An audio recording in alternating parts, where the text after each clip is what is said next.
This is the training center. Here you can learn about how to navigate and interact with the world, as well as how to operate the many trains. Let's start by looking around. Find each of the markers and look at them.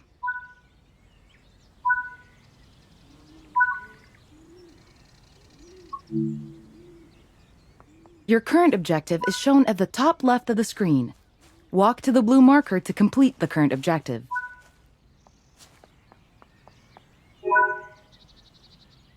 You've been awarded some action points. These are displayed in the top right corner of the screen and count towards your overall experience level for the game. This is one of the many types of route tasks to be discovered. Keep an eye out for many more types and styles of route tasks, which can involve placing, collecting, or fixing a variety of things. Head into the main building, and you'll continue your induction there.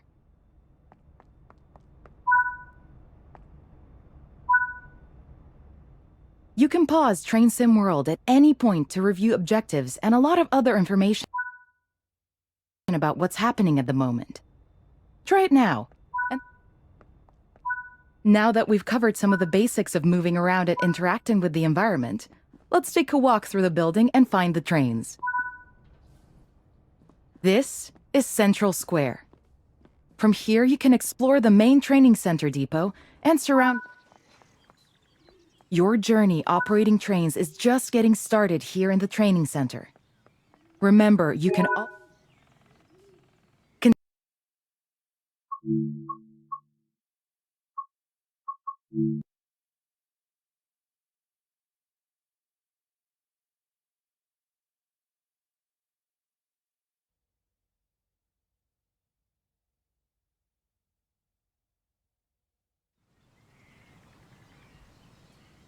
This module will cover the on-screen overlay, known as the heads-up display or HUD, that is shown when you are in control of a train.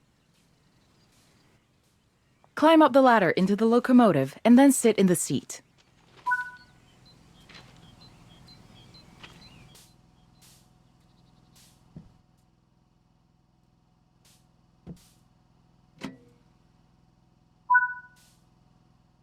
Welcome to the most important seat in the train.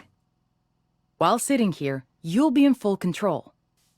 Before you think about moving the train, though, let's look at the HUD overlay that's appeared on the bottom right. The heads-up display is a guide to what your train is doing. The main part of the HUD is the speed display. A white bar will appear around the outside to show your current speed, and the red mark indicates your maximum permitted speed. This is the direction display. An arrow will indicate forward, reverse, and neutral directions. This is the power display. A number will indicate what position the power or throttle control is in. These are the brake indicators. The exact ones shown will vary by train and will often be visible in the train itself on various gauges.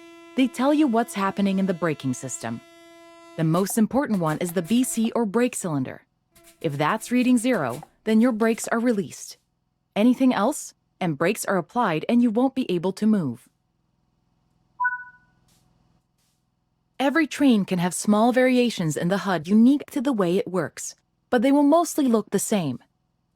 As you learn to control new trains, study the HUD and learn how it helps you operate it.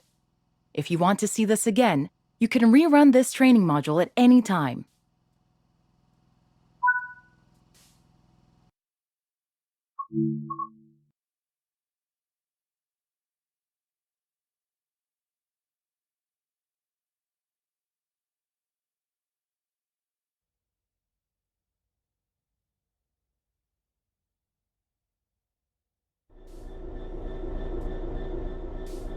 In this training module, you're going to look at making the train move, and then bringing it to a stop again. While many trains have different controls and are operated in different ways, there are basically always 3 controls that are common and are required to move the train. The reverser sets the direction between forwards and backwards. The brakes are used to slow or stop the train. The throttle controls how fast the train accelerates. We want to move the train forwards, so move the reverser in that direction.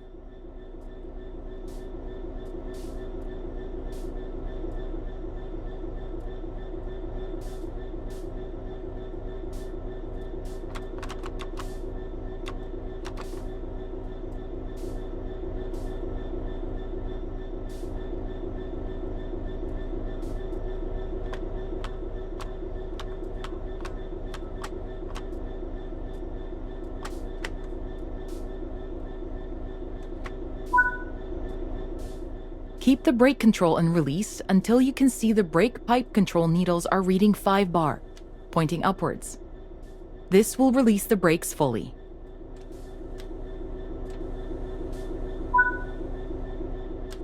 Watch the brake cylinder, or BC gauge, to see it gradually reduce to 0, which tells you that the brakes are now fully released. Apply some throttle.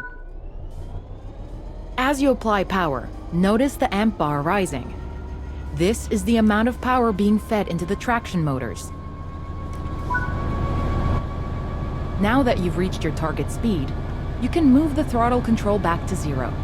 The train will then coast on level ground, and the train will only slow down very gradually.